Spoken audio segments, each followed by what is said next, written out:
Hi friends, ಮಸ್ತ್ ಕನ್ನಡ ಚಾನಲ್ಗೆ ಮತ್ತೊಮ್ಮೆ ಸ್ವಾಗತ. ಇವತ್ತಿನ ವಿಡಿಯೋದಲ್ಲಿ ನಾವು ವಾರಾಹಿ ದೇವಿಯ ಬಗ್ಗೆ ತಿಳಿದುಕೊಳ್ತಾ ಇದ್ದೀವಿ. ಹಲವಾರು ಪೂಜೆಗಳು ಪರಿಹಾರಗಳನ್ನು ಮಾಡ್ತಾ ಇದ್ದೀವಿ. ಆದರೆ ಇವತ್ತಿನ ವಿಡಿಯೋದಲ್ಲಿ ನಾವು ನೋಡುವುದೇನಂತಂದರೆ ಒಂದು ಸಾಮಾನ್ಯ ಸಮಸ್ಯೆ, ಅದಕ್ಕೆ ಪರಿಹಾರ. ಬಹಳ ಜನಕ್ಕೆ ಇದ್ದೇ ಇರುತ್ತೆ. ಬಹಳ ಜನ ಚಿನ್ನವನ್ನು ಅಡವಿಟ್ಟಿರ್ತಾರೆ. ಹೇಗೆ ಬಿಡಿಸ್ಕೊಳ್ಬೇಕಂತ ಗೊತ್ತಾಗಲ್ಲ. ಈ ಅಡವು ಇಟ್ಟಿರುವ ಚಿನ್ನ ಕೂಡ ಒಂದು ರೀತಿಯ ಸಾಲ ಇದ್ದಂತೆ ಅಲ್ವಾ?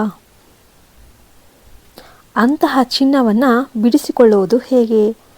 ಎಷ್ಟೋ ಪರಿಹಾರಗಳನ್ನು ಮಾಡಿದ್ರೂ ನಮಗೆ ಪ್ರಯೋಜನ ಆಗಿಲ್ಲ ಅಂತ ಅನೇಕರ ಅನುಭವ.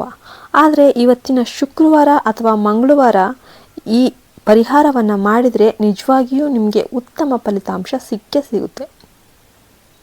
ನನಗೆ ಗೊತ್ತಿರುವ ಒಬ್ಬರು ಇದನ್ನು ಮಾಡಿ 5 ಲಕ್ಷ ಮೌಲ್ಯದ ಚಿನ್ನವನ್ನು ಬಿಡಿಸಿಕೊಂಡಿದ್ದಾರೆ. ಇದು ಕೇವಲ ತುಂಬ ಸಿಂಪಲ್ ಪರಿಹಾರ, ಒಂದು ಅರಿಶಿಣ ಕೊಂಬು ಪರಿಹಾರ. ಇದು ಬಹಳ ಶಕ್ತಿಯುತವಾದದ್ದು. ನೀವು ಯಾರ್ಯಾರು ನೋಡ್ತಾ ಇದ್ದೀರಾ, ಯಾರ್ಯಾರು ಫಸ್ಟ್ ಟೈಮ್ ನೋಡ್ತಿದ್ದೀರಾ ಅವರೆಲ್ಲ ನಮ್ಮ ಚಾನಲ್ ಸಬ್ಸ್ಕ್ರೈಬ್ ಮಾಡ್ಕೊಳ್ಳಿ. ವಿಡಿಯೋ ಇಷ್ಟ ಆದರೆ ದಯವಿಟ್ಟು ಒಂದು ಲೈಕ್ ಮಾಡಿ, ನಿಮ್ಮ ಫ್ರೆಂಡ್ಸ್ ಆ್ಯಂಡ್ ಫ್ಯಾಮಿಲಿಗೆ ಶೇರ್ ಮಾಡಿ. ಈ ಚಿನ್ನವನ್ನು ಬಿಡಿಸಿಕೊಳ್ಳೋದು ಬಹಳ ಅವಶ್ಯಕ. ಅದಕ್ಕಾಗಿ ನಾನೊಂದು ಪರಿಹಾರವನ್ನು ನಿಮಗೆ ಹೇಳ್ಕೊಡ್ತೇನೆ. ಈ ಪರಿಹಾರವನ್ನು ಬಹಳಷ್ಟು ಜನ ಮಾಡಿದ್ದಾರೆ. ಇದು ಉತ್ತಮ ಫಲಿತಾಂಶ ಕೂಡ ಕಂಡಿದ್ದಾರೆ. ಈ ಪರಿಹಾರಕ್ಕೆ ಬೇಕಾಗುವ ಸಾಮಗ್ರಿಗಳಂದರೆ ತುಂಬ ಸಿಂಪಲ್. 20 ರೂಪಾಯಿಯ ನೋಟು, ಒಂದು ಅರಿಶಿಣ ಕೊಂಬು ಮತ್ತು ಸ್ವಲ್ಪ ತೊಗರಿಬೇಳೆ, ಇಷ್ಟೇ. ಅರಿಶಿಣ ಕೊಂಬು ಮತ್ತು ತೊಗರಿಬೇಳೆನ 20 ರೂಪಾಯಿ ನೋಟದಲ್ಲಿ ಕಟ್ಟಬೇಕು. ಇದನ್ನು ಕೆಂಪು ದಾರದಿಂದ ಕಟ್ಟಬೇಕು. ಈ ಅರಿಶಿಣ ಕೊಂಬು ಅಂತಾರಲ್ಲ, ಅದು ತುಂಬ ಶ್ರೇಷ್ಠವಾದದ್ದು. ಸ್ವತಃ ಲಕ್ಷ್ಮೀ ದೇವಿಯ ಸಂಕೇತ. ಇದು ಶುಭದ ಚಿಹ್ನೆ. ಇನ್ನು 20 ರೂಪಾಯಿ ನೋಟು ಕೂಡ ಕುಬೇರನಿಗೆ ಪ್ರೀತಿಯ ಚಿಹ್ನೆ. ಅರಿಶಿಣ ಕೊಂಬು ಧನದ ಆಹ್ವಾನಕ್ಕೆ ಸಹಾಯ ಮಾಡುತ್ತೆ. ಈ ಎರಡು ಹಾಕಿ ದಾರದಿಂದ ಕಟ್ಟಿ ಇಡಬೇಕು. ಈ ಪರಿಹಾರವನ್ನು ಮಂಗಳವಾರ ಅಥವಾ ಶುಕ್ರವಾರ ಮಾಡಿದರೆ ತುಂಬ ಒಳ್ಳೆಯದು. ಮಂಗಳವಾರ ಸುಬ್ರಹ್ಮಣ್ಯ ಸ್ವಾಮಿಯ ದಿನ. ಅವರು ಭೂಮಿ ಹಾಗೂ ಸಾಲದ ನಿವಾರಣೆಯ ದೇವರು. ಈ ಪ್ಯಾಕೆಟನ್ನು ಒಂದು ತಟ್ಟೆಯಲ್ಲಿ ಕೆಲವು ತೊಗರಿಬೇಳೆಯಲ್ಲಿ ಇಡಬೇಕು. ಆ ಪ್ಯಾಕೆಟನ್ನು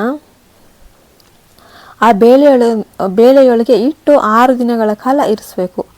ಅಂದರೆ ಸ್ವಾಮಿಗೆ ಇಷ್ಟವಾದ ಸಂಖ್ಯೆ, ಸುಬ್ರಹ್ಮಣ್ಯ ಸ್ವಾಮಿಗೆ ಸಂಖ್ಯೆ 6 ಆದ್ದರಿಂದ ಅದನ್ನು 6 ದಿನಗಳ ಕಾಲ ಮಾಡಬೇಕು. ಈ ದಿನಗಳಲ್ಲಿ ಓಂ ಶರವಣ ಭವ ಎಂಬ ಮಂತ್ರವನ್ನು ತಪ್ಪದೆ ಹೇಳಬೇಕು.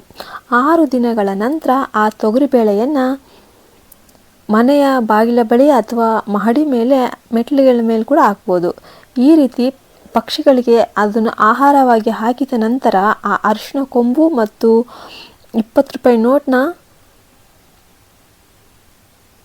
ಅದನ್ನೆಲ್ಲ ತಗೊಂಡೋಗಿ ಗ್ರಾಮದ ಶಿವಾಲಯ ಅಥವಾ ಕುಮಾರಸ್ವಾಮಿ ದೇವಸ್ಥಾನ ಯಾವುದಿದ್ರೂ ಪರವಾಗಿಲ್ಲ, ಅಲ್ಲಿ ಹೋಗಿ ಆ ಹುಂಡಿಗೆ ಹಾಕಬೇಕು. ಇದನ್ನು ಕೇವಲ ನಿಜವಾದ ನಂಬಿಕೆ ಇದ್ದರೆ ಮಾತ್ರ ಮಾಡಬೇಕು. ಸುಮ್ಮನೆ ನಂಬಿಕೆ ಇಲ್ಲದೆ ಏನೂ ಮಾಡಬಾರ್ದು.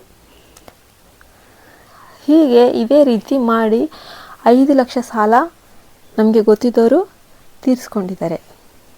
ಇದು ನಿಜವಾದ ಪರಿಹಾರ. ನೀವು ಕೂಡ ಮಾಡಿರಿ.